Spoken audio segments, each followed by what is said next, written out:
Hi, my name's Eric Miller, and I'm here at the Table of Learning, also known as my $20 IKEA coffee table, draped in a towel that I believe someone from my family stole from the Hyatt.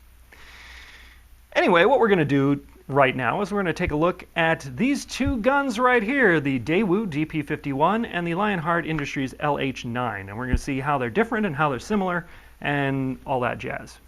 So if we take them right up next to each other, they look yeah, kind of exactly the same size. They feel exactly the same weight. So let's look at some of the cosmetic differences that we have here. So if we look at the Daewoo DP51 here, we can see these really thin kind of serrations here on the slide.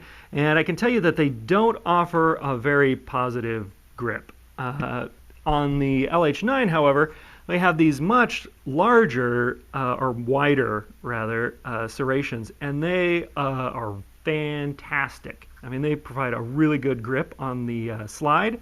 Now, they're not any deeper than these ones here on the Daewoo. They just, because they're wider apart, give you a much better grip. And also we have some here on the front, which is really nice. I really like these ones on the front here. We can see here on this LH9 we have a rail for some attachments and whatnot. This is the kind of more expensive version. You can get a regular non-rail version that looks exactly like this here on the DP51. The grips here on the DP51 have this very fine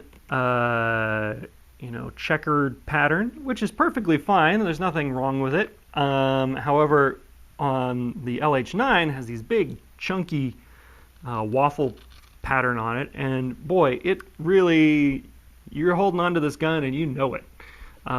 So it's definitely an upgrade there. Okay, and then the sights between the two guns. Now on the DP51 we have our standard 3-dot sights here, which I think suck. 3-dot sights suck. Figure it out, people. They suck. And then here on my LH9, I have the prototype that has some Novak sights on them, and the Novak sights are pretty freaking sweet. On this particular set, there's nothing on the back sight, it's just a notch, and then we have a brass bead here on the front sight. And they have some other different types of front sights on it. Now, to let you know, full disclosure, this is a prototype, and actually when I got it, the sights weren't quite right. What happened was I went out and shot it for the first time, and I couldn't shoot straight with the gun. And I thought, oh man, it's probably me. There are certain guns that I just hold on to and I just can't shoot straight for whatever crazy reason, because I have a horrible grip on the gun. I got it home and I went to clean it, and I found, oh no, the front sight was way off to one side. And I was like, wow, okay, well that's probably why I couldn't shoot it straight. I contacted Lionheart and they said, oh, well, that's not good. And then they said, well, let's talk with the Novak guys. They contacted Novak and they said, well, overnight the gun to us and we'll fix it, because like I said, these are prototype sights. They're installed by Novak, and I overnighted it to them, they fixed it, and then they overnighted it back to me. And it's totally solid now. So the Novak guys are super on the ball. They're really about making stuff right and making it work right. So they call them prototypes for a reason, because they don't always work right the first time. So I'm pretty sure that they're going to have that any of those types of issues ironed out pretty soon. The Novak sights are quite a bit more expensive to add on to the gun, but wow, from my results at the range with this thing, with these sights, it was pretty nice. It was pretty dramatic. I would say if you can afford them, I would get them. Okay, so they're pretty similar, generally. Let's take a look at them. Let's take them apart, and we'll see how they look from the inside out.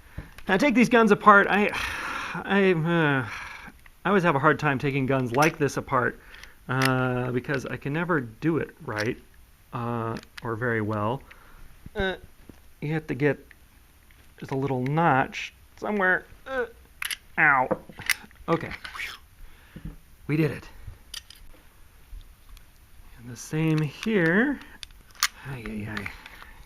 Okay, we got everything together here, and everything is looking pretty exactly the same. All the different parts look, you know, very, very extremely identical. So, I mean, So the big question that I know that DP51 owners are going to have is how many parts are interchangeable between the two guns? And that is an excellent question. I would say that a lot of them are. A lot of the small parts, you know, the safety, all the stuff in here would all be the mag release. You know, lots of parts. Actually, these grips are interchangeable. I've done that. The screws are not. So it doesn't make any sense. The screws, when they come out of here, they have to stay with the grip. So the screws are not interchangeable, but the grips with the screws are interchangeable, which is weird. I do believe this little, the slide release, I do believe is interchangeable. But what about things like the barrels and the slides and stuff?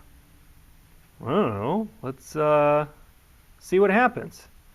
Okay, I'm going to take the LH9 barrel and I'm going to stick it here onto the DP51 and we'll see if we can get it together here. It seems to be okay. Of course, I didn't try shooting it or anything, so, you know, what do I know? Okay, so let's say the barrels look kind of interchangeable. What about these slides? Let's put the whole slide together and see if we can put it onto the DP51 frame. Ay, ay, ay. Okay. So, does it work? It seems like it. I don't know how it would feed, but it seems to line up pretty good. Groovy. Okay, but what if we tried this the other way around? Maybe by putting the DP51 slide and barrel onto the LH9 frame. Will that work? I don't know. Let's find out. No. Oh. Barely. So the LH9, all the tolerances on it are quite a bit tighter than they are on the DP51, and it just barely fits. The slide just barely fits onto the frame here. Ugh, yeah, it doesn't. Yeah, I don't like that. Okay, so tighter tolerances on the LH9, which are nice over the DP51. So what's the deal with the loose tolerances on the DP51? Well, I don't know for a fact. However, I can tell you just by looking at this gun, you can tell that this gun is very well made. It's you know, it's very nicely machined. Everything looks really, really nice. It looks very solid. It feels very solid. So why is it that it has these really loose, you know, kind of tolerances on some of the parts?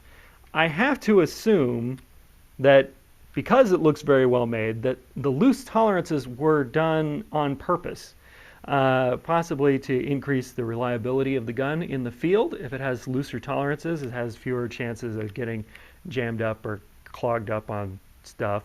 Also, you know, this is meant for service in South Korea. We know the Korean Peninsula to be a very cold place from time to time, usually in winter. So I think that that's possible. That's one of the possible reasons why this is a little loosey-gooseier. LH9, on the other hand, oh, very tight, very nice, and definitely the accuracy is definitely, you can see the difference in accuracy from this gun to the DP51. There we go.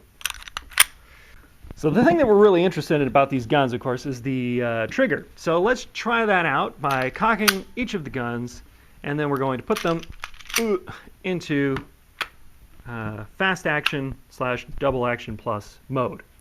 Okay. Now if I just sit here and I'm going to pull both of them at the same time, and we're going to see kind of how they do.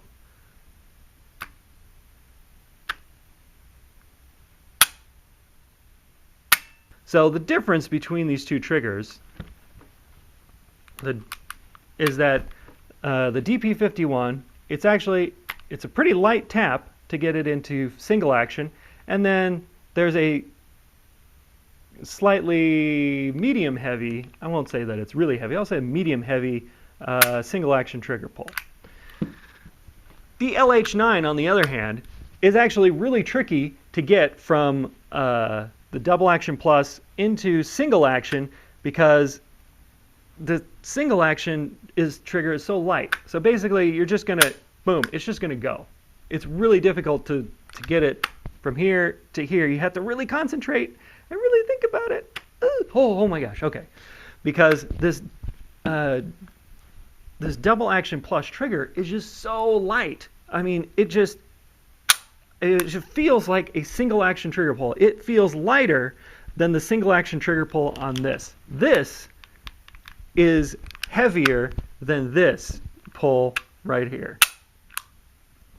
It is so nice. I mean, it's just so difficult to describe what this trigger feels like. I mean, it feels like a really nice, fairly light single action trigger, but that's this long.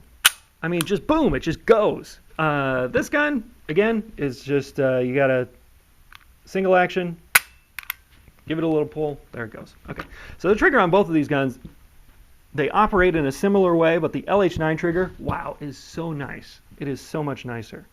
Hey, one last thing, a note for all you right-handers out there. This button release mag here on both of these guns actually is reversible for the magazine. You have to kind of, you take the grips apart, there's a spring in here, you can flip this whole thing around. So you can have the magazine release on the other side. And why am I saying that's for right-handed shooters and not for left-handed shooters?